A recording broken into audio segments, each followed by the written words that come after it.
Oi, gente, de volta agora aqui para a questão 61, uma questãozinha muito legal, certo? Porque ela mistura coisas com família, adoro. E mais uma vez, um caso concreto, cai muito em defensoria, as provas da defensoria estão vindo cada vez mais assim tematizadas, com situações que acontecem na vida dos nossos assistidos, certo? Mas, diferentemente daquela questão de sucessões que a gente desenhou, eu orientei vocês a como construir um desenho para responder. Essa aqui não precisa de desenho, tá? Porque não tem aquela questão dos graus. Então, vamos lá. Vamos lendo e comentando cada informação. E você deve fazer isso também na hora da prova. Vai lendo e grifando, porque cada palavrinha aqui quer dizer alguma coisa e pode ser decisiva na hora do gabarito. Lúcia de Fátima e Augusto Sávio casaram-se em 2010, sem a celebração de pacto nupcial. O que é que isso significa? Não definiram um regime de bens diverso do legal, portanto, são casados em regime de comunhão parcial de bens. Isso é muito importante, tá? E foram residir num imóvel de 200 metros quadrados, ou seja, isso aqui já é uma informação. Será que está dentro aqui do requisito da uso capião? Se dá a metragem, já pode achar que estamos falando de uso capião. Esse imóvel de propriedade de Augusto Sávio, que lhe fora doado por sua avó paterna em 2005, ou seja, quando ele se casou em 2010, ele já tinha esse imóvel, certo? Foi uma doação. E, portanto, por se tratar de regime de comunhão parcial de bens, esse bem é particular de Augusto Sávio.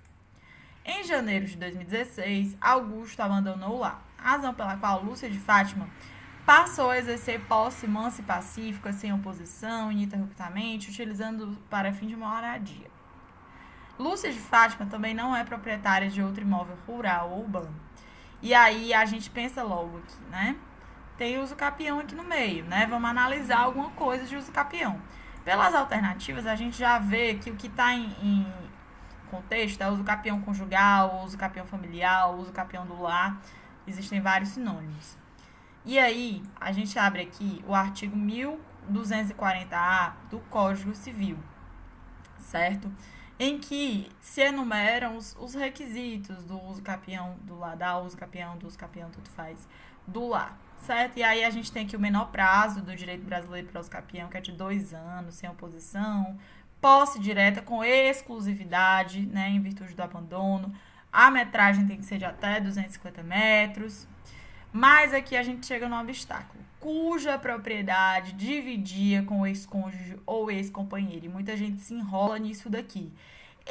Na grande maioria das espécies de uso capião, o que é que se exige? Uma posse ad uso capione, certo? E não uma propriedade daquele bem, ou seja, deve haver uma posse qualificada para uso capião, e aí as características dessa posse são de acordo com a espécie de uso capião a se pleitear.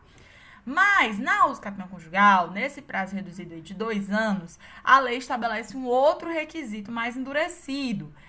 Exige-se a necessidade de aquele bem, de aquele imóvel ser bem comum. Existe ali uma copropriedade, né? Cuja propriedade dividia com o ex-companheiro ou ex-cônjuge. Muita gente deixa passar batido esse detalhe. Como esse bem, como a gente bem viu, né? Ele é particular de Augusto Sávio. No que tange a uso capião conjugal, nesse caso, não estou descartando aí, depois de mais anos, se ela pode ter direito a essa uso capião, mas a gente está analisando aqui essa situação da questão. Qual é a resposta correta? Item C. A Lúcia de Fátima não vai fazer jus a essa uso capião conjugal porque ela não era proprietária do imóvel. Veja que aqui a gente exige conhecimento de direito de família, né, regime de bens, e também direito das coisas. Gostou da questão? Espero que sim. Um grande abraço. 61, letra C.